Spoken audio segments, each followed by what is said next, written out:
O'zingizni ehtiyot qiling. Stress inson organizmining tashqi yoki ichki bosimlarga nisbatan tibbiy javob reaksiyasidir. Inson hayoti davrida turli sabablarga ko'ra stress holatiga duch keladi. Tez o'tib ketuvchi stress ba'zan foydali bo'lib, tez qaror qabul qilishga, muammolarni hal qilishga yordam beradi. Uzoq davom etadigan stress esa salomatlikka jiddiy xavf soladi. Stressga olib keluvchi sabablar: ish, o'qishdagi bosim, moliyaviy qiyinchiliklar, oilaviy muammolar, surunkali kasalliklar,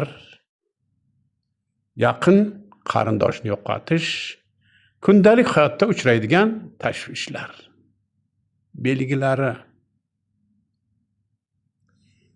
doimiy charchoq, bosh og'rig'i, uyqusizlik, alamzadalik, jahldorlik, diqqatni jamlay olmaslik, yurakning tez urishi, ishtahaning bo'g'ilishi.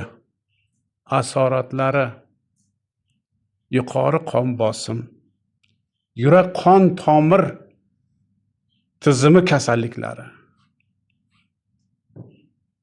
immunitetning pasayishi, depressiya, xavotirlikni buzilishi, oshqozon ichak muammolari.